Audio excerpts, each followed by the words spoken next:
Welcome back, boys and girls, to some more chess content. It's your boy, bringing back the Climbing the Ladder series. Don't think I've forgotten about you. I'm still dedicated to this series. I've just had a short break because I was busy playing my tournaments, and but now we're fully back. So let's jump into a game. Play e4 to start off with. Let's see how they respond.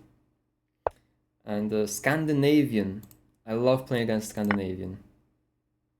Now, what many people do in these positions is they will play knight c6, and then many people forget that it's very important to play d4 in these positions. So, okay, so we've got this line. We can play c4 and play this kind of way. They may play e6 in a Icelandic gambit. I'm not really into all of that, so let's just play very simply with knight c3. If they take, we're still going to play d4. If they take us, we'll take back, and this is okay. So he's gambiting a pawn, which is interesting. So how I like to play is I like to play accepting the gambit. And the reason why is because a pawn is a pawn, right? And if we can hold on and survive any sort of attack they can throw at us, then it's going to be a pawn up, and that's really good for us. So they're threatening to play e5 in this position. We can't stop this by playing d4 because this would hang a pawn. We need to prepare it with knight f3. And so they should play this move and get some center control. This would be the best move for them, undoubtedly. And from here, we'll see how we continue. We shall see. One idea after e5 is we can play bishop to b5 and pin this knight, making this pawn loose. And if they push it up again, maybe something like queen to e7, sorry, queen e2, pinning the pawn, or we can play something on the lines of knight g5, attacking the pawn. So I do believe the pawn will be overextended. However, in this line, so we're saying e5, okay, he doesn't do this. And this just gives us a free opportunity to play d4 maybe. Now, if we play d4, he's probably going to play this move, trying to play along this tactic here, which does look good, not going to lie. Not going to lie. So maybe what we do first is we pin this knight. So now they still can't play e5, because this would hang a pawn. Now we can play knight takes. If queen, e7 or anything like this, we just have d4 and we're solid. So we need to see on a move-to-move basis what they're playing and what their ideas are. It is super important to do this in chess. On a move-to-move basis, you need to know what they're going to play and the ideas behind the moves. If you cannot identify that, you're never going to run into a situation where it's like, oh, well, they played this trick and it got me. It's not going to happen because you're looking out for all of that, and it's important to look out for all of that. So the queen being on a5, this is going back to some OG Scandinavian lines.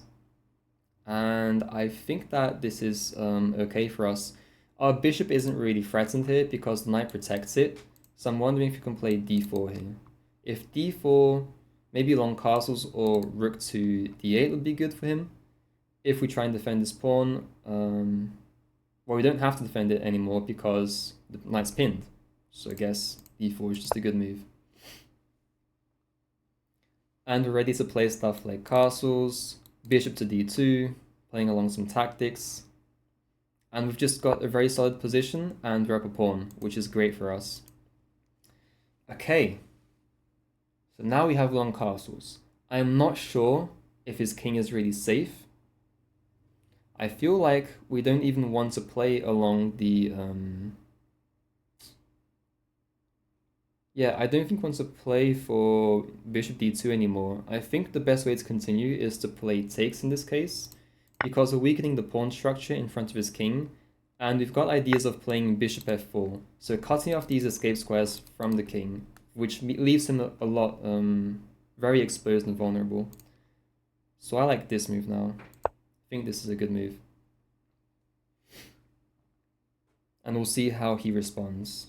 Probably has to get the final piece out. So we're looking at e6, bishop b4 type ideas. Wow, and he goes for this immediately. Not a care in the world.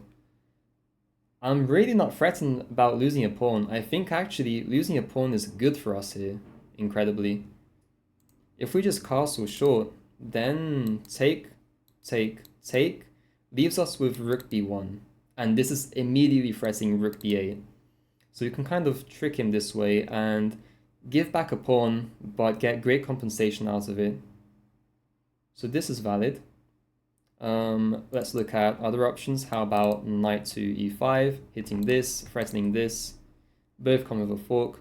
Let's just calculate then. So knight, take. Not really great for us. We'd have to play something like king f1 or bishop d2, but then we hang d5, d4.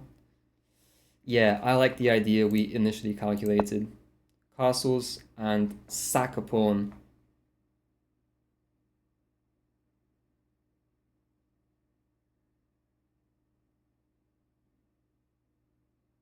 Let's see how he responds.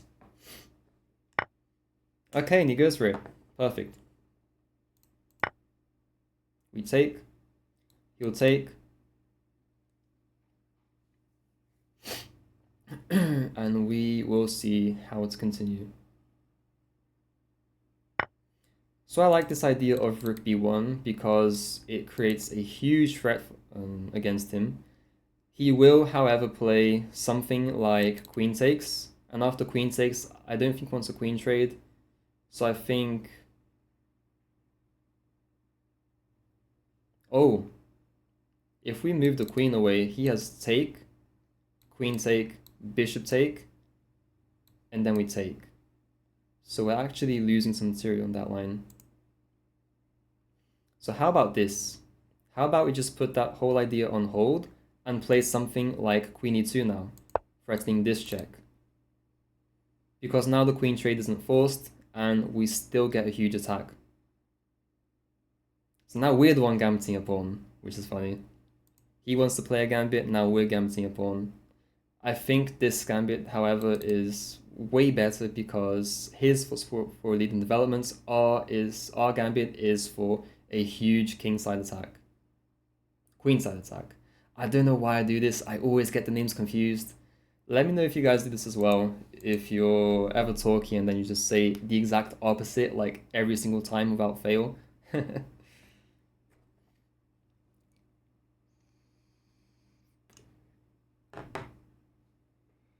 And the great thing about queen a6 check, the only square they have is this square. So queen a6 check, king d7, we can follow up with a move like knight e5 check. And this looks very scary for him. I would definitely be scared to play this as black. Wow. Is his idea just to block? After check, he blocks? Well, the rook is pinned. We could just play rook b1 then. We could also consider knight e5 immediately, but he moves and I don't like that position as much. I will go ahead and play queen a6 check. Again, he can't block because he falls to this. And now what do you do? Really, there's not much to do. I just think this is lights out for him.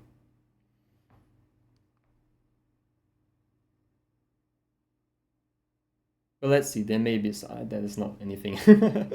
There's not anything for him, unfortunately.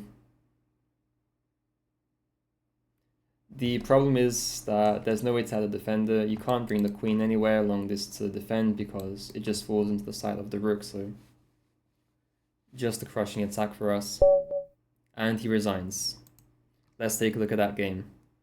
That was a 14 mover, pretty fast. So these gambit lines can end pretty quickly. Hopefully in our favor, of course, and not getting mated really quickly. So take, knight f6 as a line, and knight c3 was a fine move. Engine says knight f3 is better. I definitely shouldn't have overlooked this for sure, because anytime he recaptures, we've got d4, which is the move we want to play from the beginning, so this would definitely be better. So a little imprecision by me. And then he gambits the pawn, we accept, which is the best move. We're sitting at 0.7 now, and that's quite a significant advantage. And knight f3 is the best move. He should 100% go for this line. because you need to have center control, and the engine line gives bishop b5 like we calculated. If you push, then we've got queen e2. If we went knight here, I was calculating then bishop to I can't read for shit, bishop f5, but then we would take, and the game is okay for us. We can accept being up a pawn and not having center control because we've got so much development now. Castles, rook e1 kind of ideas, and his king's still in the center, so this would definitely be good for us. Anyways, bishop f5 immediately, not the best. d4, sorry, bishop b5 first, and queen a5. And what did we play here? We played d4, which loses a bit of advantage. Why is this?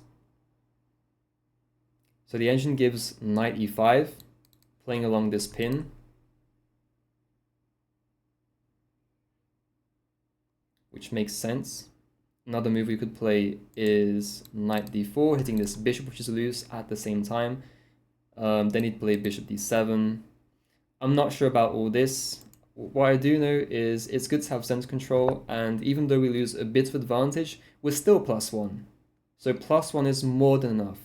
We don't need to conserve every tiny bit of advantage. It's okay to play in a way which is still good for us, and it's simple to play. That's the key element as well. It can be way better to play something which is simple sometimes. He long castles, which is a huge mistake because we play this whole line with bishop takes and his king is very weak. Bishop f4. You can see the engine sway a lot. This was not a good move by him. Bishop f4 was not the best by us as well.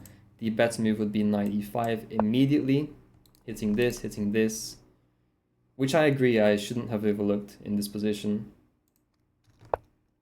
But this was not good. We can castle here, and we get into this line. So if you were to play rook b1, what I was worried about was takes. But then check. Check, king d7, knight e5 check. So this whole sequence was correct. And then once the king moves back, rook take, king takes, and then takes with a fork. And then this is winning material. So along the line, but nevertheless, queen e2 is a good move. This was not a good move because it loses to queen a5 and then rook b1. Let's see what would happen if you play something else. Engine recommends in this position king d7, trying to run away. Queen a5, defending against the check. If you were to take, it would be the same story. We can play queen a6 check, and then this is game over. Check, and then rook c1. We're hitting this. Queen has to move somewhere, let's say just anywhere, and then checkmate. So yeah, that was a quick game. Hope you guys enjoyed. Hope you guys learned something about chess. Let me know in the comments if you reached this point, and I'll see you guys for the next episode. See you guys. Bye.